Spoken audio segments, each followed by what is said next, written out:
ਮੈਂ ਤੁਹਾਨੂੰ ਦੱਸਿਆ ਵੀ ਖਰਚੇ ਵੀ ਪੂਰੇ ਨਹੀਂ ਹੁੰਦੇ, ਠੇਕੇ ਤੇ ਦੂਰ ਦੀ ਗੱਲ ਆ। ਹਾਂਜੀ 1 ਕਿੱਲੇ ਦੇ ਉੱਤੇ 1 ਲੱਖ ਰੁਪਈਆ ਖਰਚਾ ਆਉਂਦਾ। ਹਾਂਜੀ ਤੇ ਜੇ 2000 ਰੁਪਈਆ ਵੀ ਕਣਕ ਦਾ ਰੇਟ ਨਾ ਹੋਇਆ ਤੇ ਲੱਖ ਕਿੱਥੋਂ ਪੂਰਾ ਕਰਨਾ। ਇੰਜ ਹੀ ਆ। ਠੀਕ ਆ ਨਾ। ਵਾਲੇਕੁਮ ਦੋਸਤੋ, ਲਓ ਜੀ ਦੋਸਤੋ, ਅੱਜ ਅਸੀਂ ਮੌਜੂਦ ਆ ਜੀ ਤਹਿਸੀਲ ਸ਼ੱਕਰਗੜ੍ਹ ਦੇ ਇਲਾਕੇ ਦੇ ਅੰਦਰ, ਤੇ ਇੱਥੋਂ ਦੇ ਜ਼ਿਮੀਂਦਾਰ ਨੇ ਸਾਡੇ ਨਾਲ ਮੌਜੂਦ ਨੇ। ਤੇ ਇਹਨਾਂ ਨੇ BLDC ਸ਼ਹਿਜ਼ਾਦ ਵਾਲਿਆਂ ਦਾ 1 ਸਾਲ ਪਹਿਲੇ ਇੰਸਟਾਲ ਕਰਵਾਇਆ ਸੀ। ਤੇ ਇਹਨਾਂ ਨਾਲ ਅਸੀਂ ਗੱਲਬਾਤ ਕਰਦੇ ਆ ਕਿ ਇਹ ਜਿਹੜਾ ਸਿਸਟਮ ਆ ਕੈਸਾ ਵਾ, ਔਰ ਕਿੰਨਾ ਕਾਮਯਾਬ ਆ, ਕਿੰਨਾ ਕਿ ਜਿਹੜਾ ਵਾ ਨਹੀਂ ਕਾਮਯਾਬ, ਔਰ ਇਹਦਾ ਕੀ ਫਾਇਦਾ ਵਾ, ਕੀ ਨੁਕਸਾਨ ਵਾ, ਤੇ ਔਰ ਇਹ 'ਤੇ ਕਿੰਨਾ ਉਦੋਂ ਖਰਚਾ ਆਇਆ ਸੀ। ਮੁਕੰਮਲ ਗੱਲਬਾਤ ਅਸੀਂ ਕਰਦੇ ਆ। ਸਾਡੇ ਨਾਲ ਮੌਜੂਦ ਨੇ ਜ਼ਿਮੀਂਦਾਰ ਸਾਹਿਬ, ਅਸੀਂ ਇਹਨਾਂ ਨਾਲ ਗੱਲਬਾਤ ਕਰਦੇ ਹਾਂ। अस्सलाम वालेकुम जी। वालेकुम सलाम जी। भाईजान की नाम है अपना? मेरा नाम हरून है जी। ਤੇ ਇਹ ਆਪਣਾ ਕਿਹੜਾ ਇਲਾਕਾ ਹੈ ਜਿੱਥੇ ਅਸੀਂ ਇਸ ਵਕਤ ਖੜੇ ਹਾਂ ਜੀ? ਸ਼ੱਕਰਗੜ੍ਹ ਤਹਿਸੀਲ ਆ ਤੇ ਅੱਗੋਂ ਪਿੰਡ ਕੋਟਨਾਣਾ ਵਾ। ਕੋਟਨਾਣਾ। ਤੇ ਅੱਛਾ ਭਾਈ, ਇਹ ਜਿਹੜਾ ਸਿਸਟਮ ਲਵਾਇਆ ਤੁਸੀਂ, ਹਾਂਜੀ, ਇਹ ਕਿੰਨੀ ਦੇਰ ਹੋ ਗਈ ਤੁਹਾਨੂੰ ਲਵਾਏ ਨੂੰ? ਇਹ ਸਰ ਸਾਲ ਹੋ ਗਿਆ ਲਵਾਏ ਨੂੰ। ਸਹੀ। ਕਿੰਨੀਆਂ ਪਲੇਟਾਂ ਤੇ ਚੱਲਦਾ ਵਾ? ਇਹ 6 ਪਲੇਟਾਂ ਤੇ ਚੱਲਦਾ ਪਿਆ ਜੀ। ਸਹੀ। ਤੇ ਇਹ ਪਿੱਛੇ ਮੋਟਰ ਕਿੱਡੀ ਲੱਗੀ ਜੇ? ਇਹ ਮੋਟਰ 4 ਦੀ ਲੱਗੀ ਦੀ ਆ। ਸਹੀ। ਇਹ ਕਿਹੜੀ ਕੰਪਨੀ ਦੀ ਹੈ? ਇਹ ਸ਼ਹਿਜ਼ਾਦ ਕੰਪਨੀ ਦੀ ਆ ਜੀ। ਇਹ ਆਮ ਸਿਸਟਮ ਹੀ ਆ ਕਿ ਜਿਹੜਾ ਉਹ BLDC ਉਹ ਵਾ? ਇਹ BLDC ਹੈ ਜੀ। ਸਹੀ। ਅੱਛਾ, ਇਹਦਾ ਤੇ ਆਮ ਮੋਟਰ ਦਾ ਕੀ ਤੁਹਾਨੂੰ ਫਰਕ ਮਹਿਸੂਸ ਹੋਇਆ ਵਾ? ਫਰਕ ਮਹਿਸੂਸ ਇਹ ਆ ਜੀ, ਆਮ ਮੋਟਰ ਜਿਹੜੀ ਆ ਨਾ ਉਹ 12 ਪਲੇਟਾਂ ਦੇ ਪਾਣੀ ਕੱਢਦੀ ਆ। ਅੱਛਾ। ਤੇ ਇਹ 6 ਪਲੇਟਾਂ ਦੇ ਪਾਣੀ ਉਹਨਾਂ ਕੱਢਦੀ ਆ। ਸਹੀ ਆ। ਇਹਦਾ ਖਰਚਾ ਘੱਟ ਆ। ਹਾਂਜੀ। ਲੇਕਿਨ ਪਾਣੀ ਉਹਨਾਂ ਹੀ ਆ। ਸਹੀ। ਹਾਂਜੀ। ਅੱਛਾ, ਇਹ ਭਾਈ ਜਦੋਂ ਲਾਈਦਾ ਵਾ ਉਦੋਂ ਵੀ ਇਹਦਾ ਖਰਚਾ ਘੱਟ ਨਹੀਂ ਲਾਉਂਦਾ? ਸਰ ਖਰਚਾ ਘੱਟ ਤੇ ਹੈ। ਹਾਂਜੀ। ਲੇਕਿਨ ਦੇਖੋ ਕਿ ਇਸ ਟਾਈਮ ਡੀਜ਼ਲ ਦਾ ਰੇਟ ਕਿੱਥੇ ਆ। ਹਾਂਜੀ। ਤੇ ਉਹਦੇ ਨਾਲੋਂ ਬਚਤ ਤੇ ਹੈ ਨਾ। ਅੱਗੇ ਕਣਕ ਦਾ ਰੇਟ ਤੇ ਕੋਈ ਨਹੀਂ। ਇੰਜ ਹੀ ਆ। ਤੇ ਇਹੀ ਸਾਡੀ ਬਚਤ ਆ, ਹੋਰ ਕੋਈ ਬਚਤ ਨਹੀਂ। ਸਹੀ। ਅੱਛਾ ਭਾਈ, ਐਰਕਾਂ ਕੀ ਤਵੱਕੋ ਕਰਦੇ? ਕਣਕ ਦਾ ਕਿੰਨਾ ਕੁ ਰੇਟ ਗਵਰਨਮੈਂਟ ਦੇਵੇਗੀ? ਕਣਕ ਦਾ ਰੇਟ ਤੇ ਜਿਹੋ ਜੀ ਸੂਰਤ ਹਾਲ ਲੱਗਦੀ ਪਈ ਆ, ਇਹ ਤੇ ਬੰਦਿਆਂ ਨੂੰ ਮਾਰੂਗਾ ਜੀ। ਸਹੀ। ਹੋਰ ਰੋਲਾ ਕੋਈ ਨਹੀਂ। ਦੇਖੋ ਅੱਗੇ ਗੰਦਮ 1 ਮਹੀਨੇ ਬਾਅਦ ਸਿੰਧ ਦੇ ਵਿੱਚ ਸਟਾਰਟ ਹੋ ਰਹੀ ਆ। ਹਾਂਜੀ। ਤੇ ਰੇਟ ਤੇ ਗਵਰਨਮੈਂਟ ਨੇ ਕੱਢਿਆ ਕੋਈ ਨਹੀਂ। ਸਹੀ। ਤੇ ਹੁਣ ਦੇਖੋ ਕਿੰਨਾ ਕੁ ਕੱਢ ਲੇਗੀ। 2500 ਰੁਪਏ ਨੂੰ ਤੇ ਪਿਛਲੀ ਕਣਕ ਵਿਕਦੀ ਪਈ ਆ। ਸਹੀ। ਤੇ ਅਗਲੀ ਪਤਾ ਨਹੀਂ ਕਿੰਨੀ ਕੁ ਕਣਕ ਵਿਕਣੀ ਆ, ਇਹ ਕੋਈ ਪਤਾ ਨਹੀਂ ਹਜੇ। ਸਹੀ। ਅੱਛਾ ਭਾਈ, ਜੇ ਅਗਰ ਇਹ ਸਿਸਟਮ ਨਾ ਹੋਵੇ, ਕਣਕ ਦਾ ਰੇਟ ਵੀ ਨਾ ਹੋਵੇ, ਤੇ ਫਿਰ ਤੇ ਜ਼ਿਮੀਂਦਾਰ ਦੇ ਪੱਲੇ ਠੇਕਾ ਵੀ ਨਹੀਂ ਪੂਰਾ ਹੋਣਾ। ਸਰ ਮੈਂ ਤੁਹਾਨੂੰ ਦੱਸਿਆ ਵੀ ਖਰਚੇ ਵੀ ਪੂਰੇ ਨਹੀਂ ਹੁੰਦੇ, ਠੇਕੇ ਤੇ ਦੂਰ ਦੀ ਗੱਲ ਆ। ਹਾਂਜੀ। 1 ਕਿੱਲੇ ਦੇ ਉੱਤੇ 1 ਲੱਖ ਰੁਪਈਆ ਖਰਚਾ ਆਉਂਦਾ। ਹਾਂਜੀ। ਤੇ ਜੇ 2000 ਰੁਪਈਆ ਵੀ ਕਣਕ ਦਾ ਰੇਟ ਨਾ ਹੋਇਆ ਤੇ ਲੱਖ ਕਿੱਥੋਂ ਪੂਰਾ ਕਰਨਾ। ਇੰਜ ਹੀ ਆ। ਠੀਕ ਆ ਨਾ।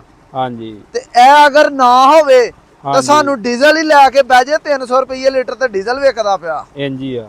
ਠੀਕ ਆ ਨਾ। ਤੇ ਅਸੀਂ ਤੇ ਇਹ ਸੁੱਖ ਪਾਇਆ ਦਾ ਜਦੋਂ ਦਾ ਇਹ ਲਾਇਆ ਦਾ ਨਾ। ਸਹੀ ਆ। ਅਸੀਂ ਤੇ ਸੁੱਖ ਪਾ ਲਿਆ।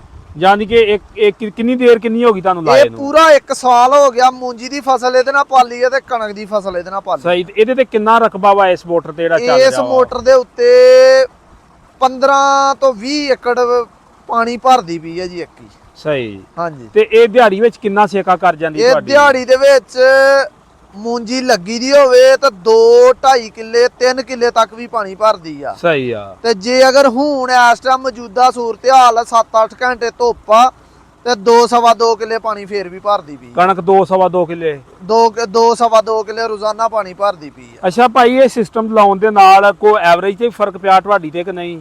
ਐਵਰੇਜ ਤੇ ਬਹੁਤ ਫਰਕ ਪਿਆ। ਜਿੱਥੇ ਅੱਗੇ ਅਸੀਂ 2 ਪਾਣੀ ਲਾਉਂਦੇ ਰਹੇ ਕਣਕ ਨੂੰ, ਐਰਕਾਂ ਅਸੀਂ 4-5 ਲਾਉਣੇ ਨੇ, 5-6 ਜਿੰਨੇ ਲੱਗ ਜਾਣਗੇ ਅਸੀਂ ਉਹਨੇ ਲਾਉਣੇ ਨੇ। ਲਾਈ ਜਾਂਦੇ ਜੇ? ਲਾਈ ਆਉਨੇ ਆ। ਕਿਹੜਾ ਕਿਸੇ ਦਾ ਬਿੱਲ ਦੇਣਾ ਜੀ। ਸਹੀ ਸਹੀ ਸਹੀ ਸਹੀ। ਅੱਛਾ, ਯਾਨੀ ਕਿ ਦਿਹਾੜੀ ਵਿੱਚ ਤੁਹਾਡੀ ਕਿੰਨੀ ਕੁ ਬਚਤ ਹੋ ਜਾਂਦੀ ਜੇ ਫੀਟਰ ਚਲਾਓ ਤੇ? ਸਾਡੀ ਦਿਹਾੜੀ ਦੇ ਵਿੱਚ 5 ਤੋਂ 6000 ਰੁਪਏ ਦੀ ਬਚਤ ਆ।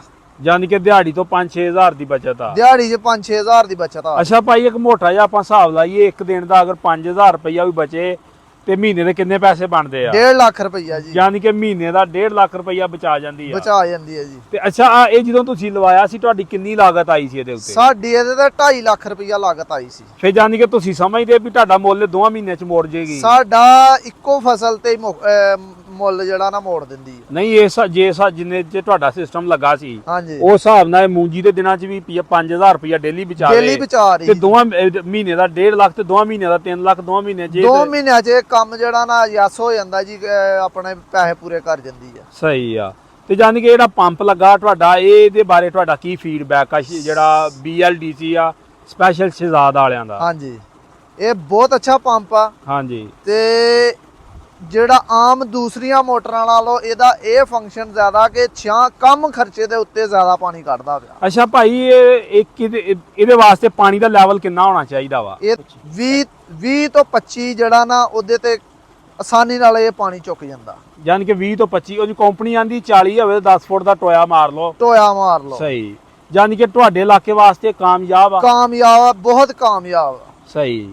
ਲਓ ਜੀ ਦੋਸਤੋ, ਇਹ ਜ਼ਿਮੀਦਾਰ ਦੀਆਂ ਗੱਲਾਂ ਬਾਤਾਂ ਸੀ। ਹੁਣ ਮੈਂ ਤੁਹਾਨੂੰ ਚੱਲਦਾ ਵੀ ਦਿਖਾ ਦਿੰਦਾ ਵਾਂ, ਇਸ ਸਾਈਡ ਤੇ ਦੇ ਸਕਦੇ। ਅੱਛਾ ਭਾਈ, ਆ ਪਲੇਟ ਕਿੱਦਾਂ ਤੋੜੀ ਜੇ? ਇਹ ਸਰ ਪਲੇਟ ਹਵਾ ਆਈ ਸੀ ਤੇ ਉਹਦੇ ਨਾਲ ਨਾ ਥੱਲੇ ਡਿੱਗ ਗਈ ਸੀ। ਸਹੀ। ਇਹ ਜਾਨੀ ਕਿ ਹੁਣ ਤੁਸੀਂ ਸਮਝਦੇ ਵੀ ਇਹ ਪੰਜਾਂ ਤੇ ਹੀ ਚੱਲਣ ਡਿਆ ਵਾ? ਇਹ ਪੰਜਾਂ ਤੇ ਚੱਲਣ ਡਿਆ।